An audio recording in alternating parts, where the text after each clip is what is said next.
Can two profound spiritual traditions, one ancient and one introduced, truly find harmony? Or are they destined for an enduring tension, particularly when one arrived on the tides of colonization? This is not merely a historical question, but a vital contemporary challenge for researchers and educators committed to truth and reconciliation in Australia. Across the vast and ancient landscapes of Australia, spiritual traditions have shaped lives for over 65,000 years. Indigenous Australians nurtured complex, deeply interconnected spiritual systems, woven into the very fabric of land, kinship, and ancestral dreaming. These were not simple beliefs, but sophisticated worldviews that sustained societies for millennia. Then, in the late 18th century, Christianity arrived with European settlers bringing a new spiritual paradigm. This encounter was rarely a gentle meeting of minds. It was often a collision, profoundly reshaping belief, identity, and cultural survival for Indigenous Australians. We must critically examine the nature of this encounter and its enduring legacy. Christian missionaries, driven by a fervent desire to share their gospel, established missions, schools, and healthcare facilities. They often documented Indigenous languages, creating some of their first written forms, and provided support in communities ravaged by disease and colonial violence. These actions, viewed through a certain lens, might appear benevolent. However, we must critically acknowledge the devastating paradox. These same institutions frequently became instruments of colonial policy, contributing to profound harm. The stolen generations, the forced removal of children, the suppression of languages, and the desecration of sacred sites are indelible scars of this era. The question for us as researchers and educators is not just what was intended, but what was experienced and what was lost. The historical narrative is far from monolithic. It encompasses both profound conflict and remarkable synthesis. Some Indigenous communities, with incredible resilience, found ways to integrate aspects of Christianity with their traditional practices. They identified connections between biblical narratives and their own dreaming stories, weaving new meanings into their spiritual lives. This was not assimilation, but often an active process of cultural adaptation and reinterpretation. Yet, for many others, Christianity remained inextricably linked to the violence and dispossession of colonization. They fiercely protected their ancestral rituals and spiritual laws, recognizing them as the bedrock of their identity and sovereignty. This resistance was a powerful assertion of cultural integrity in the face of immense pressure. We must ask, can two deeply rooted spiritual systems truly find harmony when one arrived through such a violent imposition? Mission schools, while offering literacy and Western education, presented a complex legacy. They provided some Indigenous individuals with tools to navigate the encroaching colonial system, and Bible translations inadvertently preserved some linguistic knowledge. However, the critical truth is that these institutions often actively suppressed Indigenous languages and customs. Children were punished for speaking their mother tongues, their cultural identities systematically undermined. The biblical verse, "Train up a child in the way he should go," was tragically misapplied to justify the removal of children from their families and cultures. As educators, we must confront this painful irony. How can education genuinely honor Indigenous cultural identity and self-determination, while acknowledging the historical role of religious institutions in its suppression? This demands a profound reevaluation of pedagogical approaches and institutional accountability. Today, we witness inspiring examples of Indigenous communities forging authentic pathways where Christian faith and traditional spirituality coexist. Church services might incorporate Indigenous languages, traditional instruments, and cultural protocols, reflecting a vibrant, living synthesis.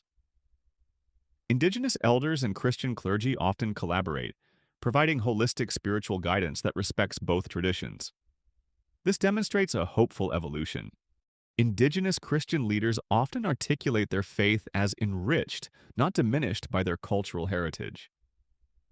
They assert that a truly understood Christianity does not demand cultural erasure, but can instead embrace and elevate diverse expressions of faith. However, we must critically examine the sustainability and authenticity of such coexistence. Is it genuinely practical across all diverse communities, or is it limited to specific contexts where genuine dialogue and respect have been painstakingly cultivated? Despite these hopeful developments, significant barriers to genuine coexistence persist. The intergenerational trauma from historical injustices remains a profound reality, impacting communities today. Deep, justified mistrust of Christian institutions, complicit in past harms, continues to challenge reconciliation efforts.